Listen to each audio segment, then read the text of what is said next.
Assalamualaikum warahmatullahi wabarakatuh. Dalam video kali ini, saya akan sedikit menjelaskan materi mengenai karakteristik perkembangan masa kanak-kanak dan pola pendidikannya.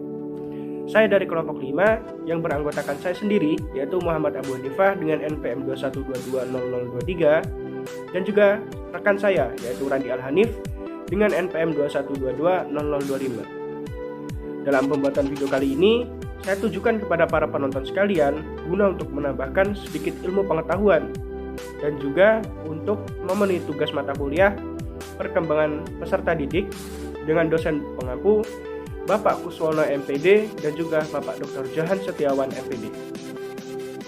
Yang selanjutnya langsung saja masuk ke materi yang pertama, yaitu mengenai karakteristik perkembangan pada masa kanak-kanak. Ya, karakteristik perkembangan masa kanak-kanak. Masa kanak-kanak awal berlangsung dari usia 2-6 tahun, yaitu setelah anak meninggalkan masa bayi dan mulai mengikuti pendidikan formal di SD. Para psikolog perkembangan anak menyebut masa anak awal ini sebagai usia kelompok. Nah, mengapa sih demikian? Karena anak mulai belajar dasar-dasar perilaku interaksi itu melalui anggota keluarganya maupun kelompok bermainnya. Nah, selain itu juga para psikolog ini menyebut anak pada masa ini sebagai usia menjelajah dan usia bertanya. Dikarenakan anak pada usia 2-6 tahun, mereka itu sudah mampu berjalan, sehingga mereka itu dapat menjelajah dan ingin tahu, sehingga selalu bertanya mengenai segala hal yang ditemui di lingkungan kehidupan sekitarnya. Nah, pada masa ini, perkembangan fisik dan motorik anak itu sangat pesat. Demikian juga kemampuan berbicaranya. Anak mulai tertarik pada dirinya sendiri. Nah, maksudnya tertarik di sini, si anak ini mulai ingin mencari jati dirinya gitu.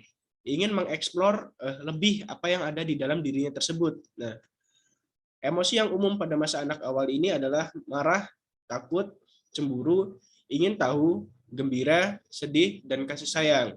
Nah, sosialisasi pada masa anak awal terjadi melalui interaksi dengan orang-orang di sekitar anak tersebut.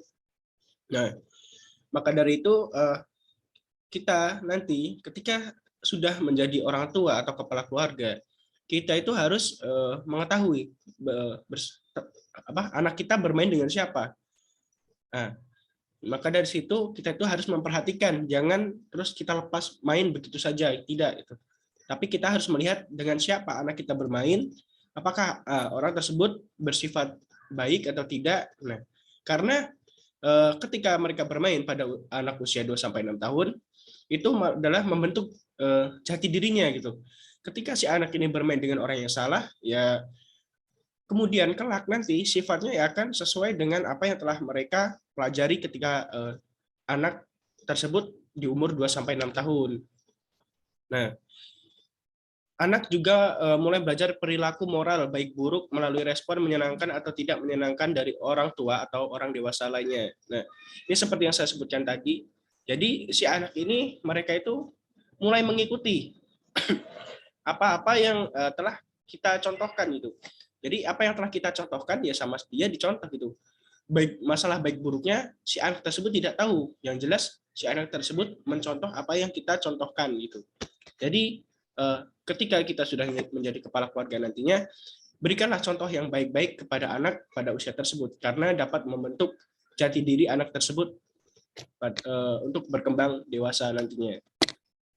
Ya, yang selanjutnya yaitu pola pendidikan pada masa kanak-kanak. Penyelenggaraan pendidikan di Indonesia itu ada berbagai jenjang. Nah, jenjang yang pertama yaitu pada anak usia dini atau PAUD, pendidikan dasar, pendidikan menengah, dan pendidikan tinggi. Nah, sebelum pelaksanaan pendidikan dasar, dilaksanakanlah pendidikan anak usia dini tersebut. PAUD dapat diselenggarakan melalui beberapa jalur, yaitu jalur formal, non-formal, dan informal. Nah, penyelenggaraan PAUD dilakukan untuk memberikan kesiapan anak usia dini sebelum memasuki pendidikan dasar.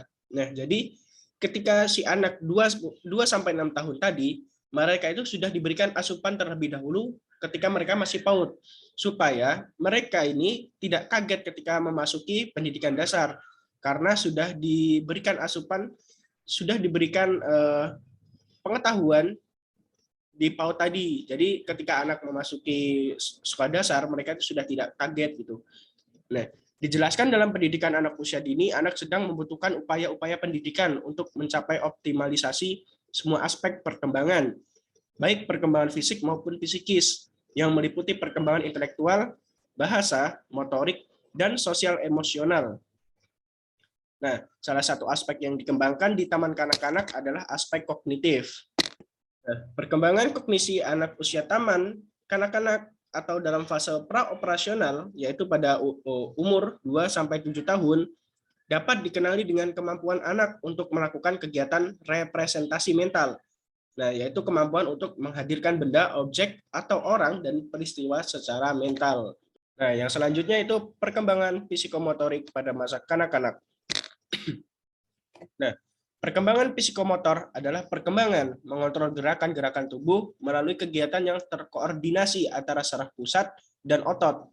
Nah, dimulai dengan gerakan kasar yang melibatkan bagian besar dari tubuh seperti duduk, berjalan, berlari, meloncat, dan lain-lain. Kemudian dilanjutkan dengan koordinasi gerakan halus seperti meraih, memegang, melempar, dan sebagainya, yang mana keduanya itu diperlukan dalam kehidupan sehari-hari sebagai suatu hal yang wajar gitu.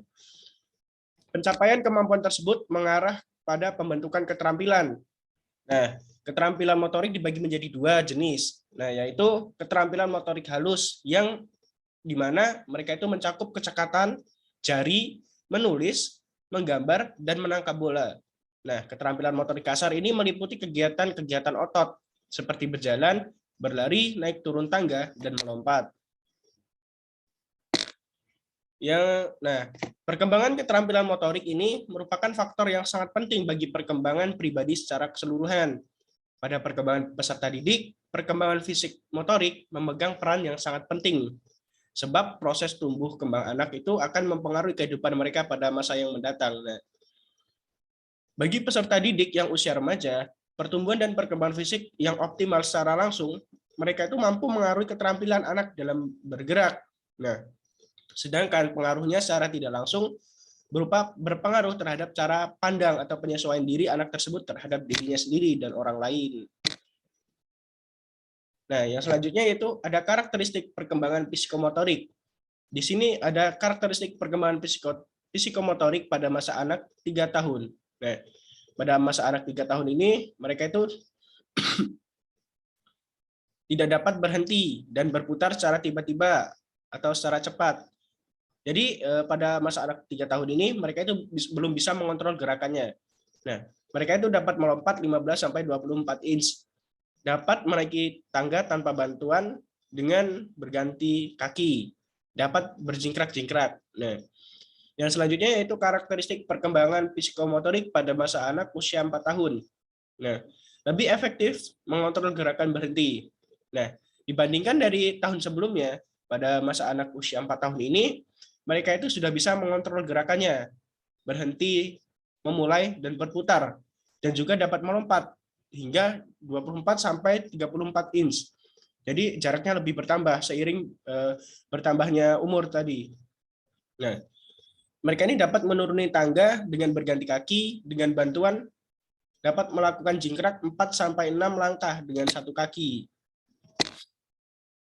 Nah, yang terakhir yaitu karakteristik perkembangan psikomotorik pada masa anak 5 tahun.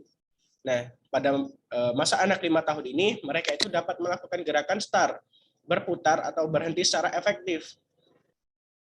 Dan juga mereka ini dapat melompat hingga 28-36 inch.